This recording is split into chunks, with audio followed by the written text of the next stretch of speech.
이번에는 정치인 김영삼의 돈에 관한 일화들을 소개하겠습니다. 먼저 구독과 좋아요 부탁드립니다. 정치인은 기가 있어야 한다.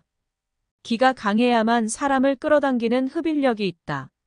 그렇다면 이 기는 어디서 나오는 것인가? 돈과 배짱이다. 민주화 이후 김대중과 정치적 라이벌이었던 YS는 김대중에 비해서 연설을 잘하지 못했다고 평가되었다.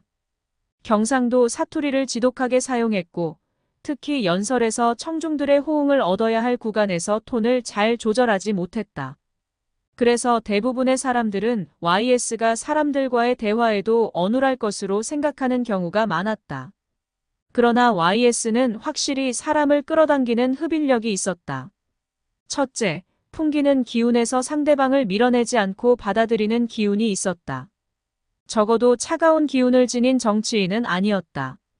둘째, 대화를 나눌 때에도 상대방의 이야기를 들어주었다. 대화를 할 때 이야기를 잘 들어준다는 것은 정말 중요한 덕목이다.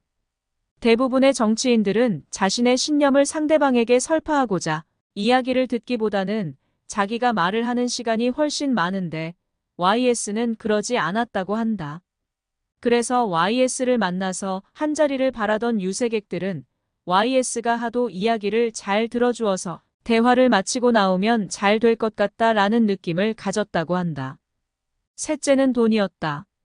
YS는 돈에 후했다는 것이 세간의 정평이다. 돈에 인색하지 않았다.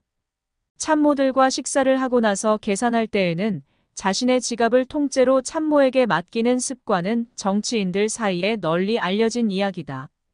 푼돈에 인색하지 않았다는 점이 YS가 수십 년 동안 조직원들과 동고동락하는 카리스마로 작용하지 않았나 싶다. 1928년생인 YS가 20대 후반인 1950년대에 국회의원을 할 무렵에 주먹으로 유명한 김두한도 함께 의원 생활을 했다.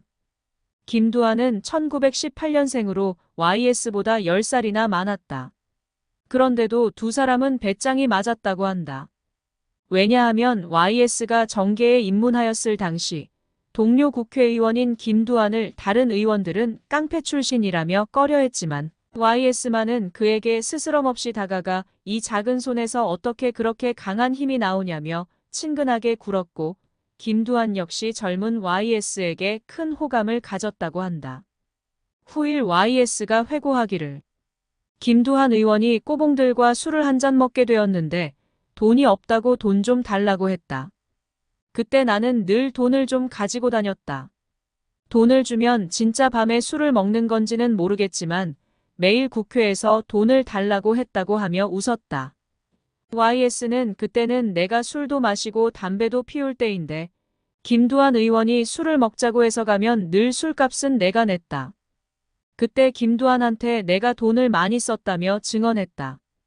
1980년대 초반 민주협 시절에는 김상현과 동지적 관계였다. 허물없다고 느낀 김상현은 YS를 만나면 아무런 말도 없이 다짜고짜 한 손을 YS의 안주머니에 쑥 집어넣어 지갑을 꺼내서 돈을 가져가곤 했다. 옆에서 보고 있던 김동영이나 최형우가 아니 돈을 가져가도록 내버려두면 어떡합니까? 라고 하면 YS는 괜찮다. 돈은 또 들어온다. 라고 했다고 한다. YS가 여느 정치인과 달리 돈에 후했던 것은 부잣집 아들이었기 때문이다. 아버지인 김홍조옹이 거제도 멸치어장에서 번 돈을 아들의 정치 자금으로 끊임없이 대주었던 것이다. 김홍조표 멸치는 유명한 이야기다. 이렇게 보면 YS는 아버지를 참 잘 만난 인생이다. 사주를 볼 때에도 그 사람의 초반 25년 운은 자신의 능력보다는 부모 운에 따라 좌우된다. 태어나서 25세가 되기까지는 부모의 영향력이 절대적이기 때문이다. 이 시기에 부모가 잘 나가면 자식도 잘 나가기 마련이다.